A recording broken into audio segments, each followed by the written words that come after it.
तुम्हाला कधी असं जाणवलं आहे, की कालपर्यंत जी गोष्ट आपल्याला जीवापाड होती, ती आज नाहीशी झाली आहे? तुमच्याही लक्षात काही वेळेला आलं असेल किंवा तुम्हालाही जाणवलं असेल, की आपल्याला एखादी गोष्ट खूप जीवापाड पाहिजेत असते, पण तीच दुसऱ्या वेळेस ती नाहीशी वाटते. म्हणजे ती आपल्याला नकोशी वाटते. त्याचा काहीच उपयोग होत नाही.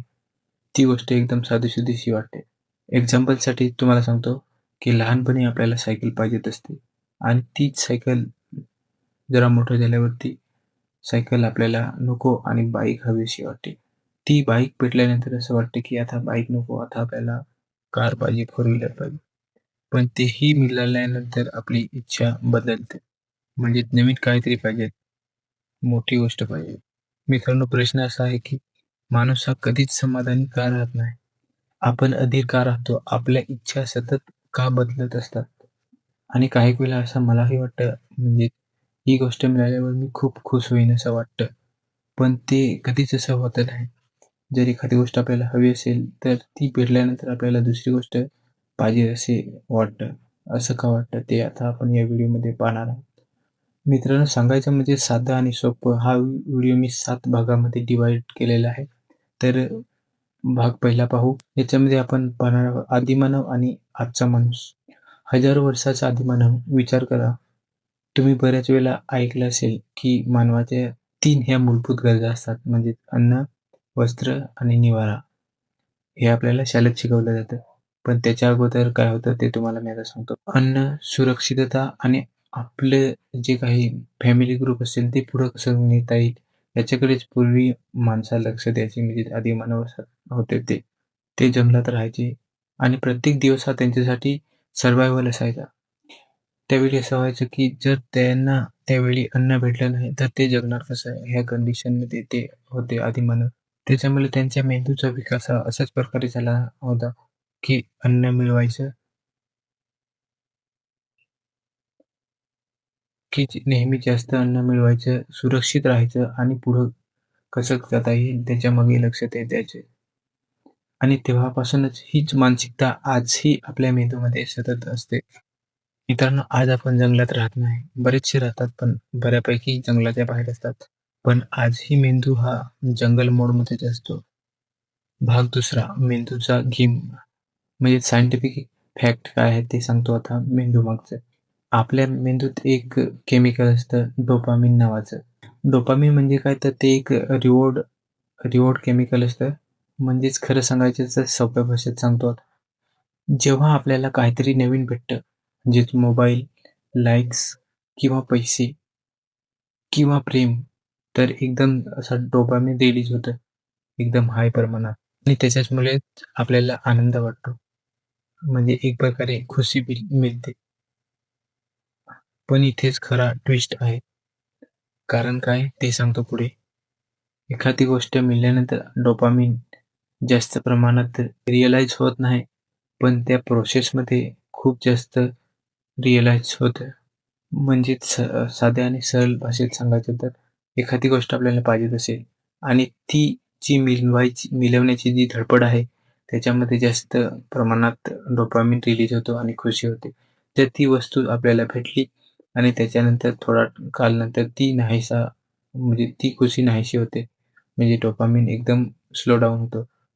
हा सगळा डोपामिनचा गेम आहे. म्हणजे माइंडमध्ये आपल्या चालत असतो. म्हणूनच आपला काही एखादा गोल असतो किंवा कोणाला गाडी घ्यायची असते, कोणाला मोबाईल घ्यायचे असते. तर ती गोष्ट मिळाल्यानंतर आपली खुशी काही दिवसानंतर नाहीशी होते. भाग तिसरा, आदिमानव वर्सेस आधुनिक माणूस. म्हणजेच पूर्वीचा माणूस आणि आताचा माणूस. याच्यामध्ये आपण कंपॅरिझन पाहू. आदिमानवाचं काय होतं, की एक शिकार भेटली किंवा पोट भरलं, की माणूस एकदम सुखात असा एकदम समाधान. पण आजच्या माणसाला कसं आहे, की आता समजा एखादा माणूस जॉबवरती आहे, त्याला प्रमोशन भेटलं, की तो लगेच दुसऱ्या प्रमोशनसाठी तयारी करत असतो. म्हणजे सतत धडपड करत असतो. एक्झाम्पलसाठी आपले जर 10,000 फॉलोअर्स झाले, तर आपण लगेच 1,00,000 ची वाट पाहतो. 1,00,000 झाले, की लगेच 1,000,000 ची वाट पाहतो. म्हणजेच आदिमानवाला कंपॅरिझन नव्हता. आज आपण Instagram, YouTube किंवा रील्स सतत पाहत असतो. त्याच्यामुळे काय होतं, की आपल्याला आपल्यापेक्षा ती लोकं जास्त दिसतात. त्याच्यामुळे आपल्याला असं वाटतं, की मी कमी आहे, माझ्यामध्ये काहीतरी कमी आहे. इथूनच अधीरता सुरू होते. भाग 4. मला हेच हवं हा भ्रम का होतो? जर मला जॉब भेटला तर मी खूप खुश होईन.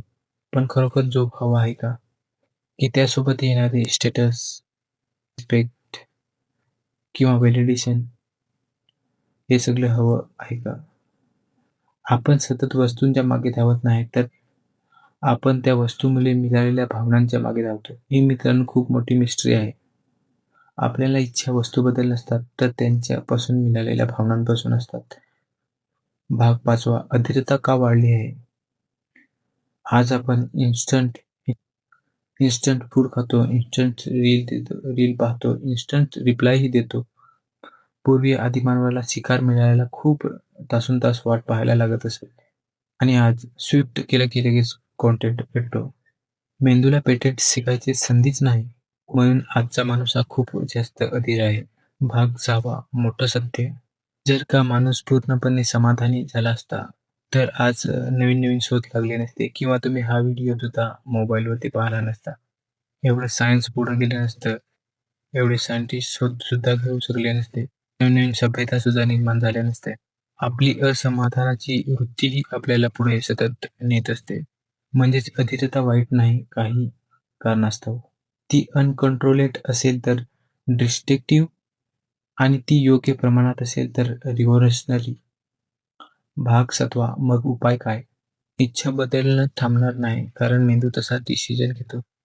पण अवेअरनेस वाढू शकतं. पुढच्या वेळी जर तुम्हाला कधी असं वाटलं की मला हेच हवं आहे, तर स्वतःला विचारा, मला वस्तू हवी आहे की भावना? प्रोसेसमध्ये आनंद शोधायला शिका, कारण हेच खरं आहे. कारण ट्रूथ असा आहे, गोल अचीव्ह करून परमनंट सोल्युशन भेटत नाही. ग्रोथ ही प्रोसेसमध्येच भेटते. आदिमानव जंगलात जगण्यासाठी धावत होता. आजचा माणूस हा धावतो फक्त स्टेटससाठी, दुसरं काहीच नाही. जंगल बदललं आहे पण मेंदू नाही. आणि जोपर्यंत आपण आपल्या मेंदूचा गेम समजत नाही, तोपर्यंत आपण सतत मला हेच हवं आहे याच गेममध्ये आपण अडकलेलो असू. प्रश्न असा नाही की इच्छा सतत बदलत असतात. प्रश्न असा नाही की इच्छा बदलतात का? मित्रांनो, प्रश्न असा आहे की तुम्ही तुमच्या इच्छांचा मालक आहात की त्यांचा गुलाम म्हणून आहात? हेच पाहायचं आहे. व्हिडिओ कसा वाटला? मी बरेच दिवस झाले व्हिडिओ रेकॉर्ड केलेला नाही, तर आज मला थोडा टाईम जास्तच भेटला. इच्छा पण झाली. खरं तर टाईम असतोच, पण इच्छा झाली. त्याच्यामुळे मी हा कॉपी पेस्ट व्हिडिओ रेकॉर्ड केला आहे. तुम्हाला कसा वाटला? तुम्हाला कोणत्या विषयावर व्हिडिओ हवे असतील, तर मला तुम्ही तसं कमेंटमध्ये सांगा. मी बनवायचा प्रयत्न करेन. भेटूया नवीन व्हिडिओमध्ये. तोपर्यंत बाय बाय.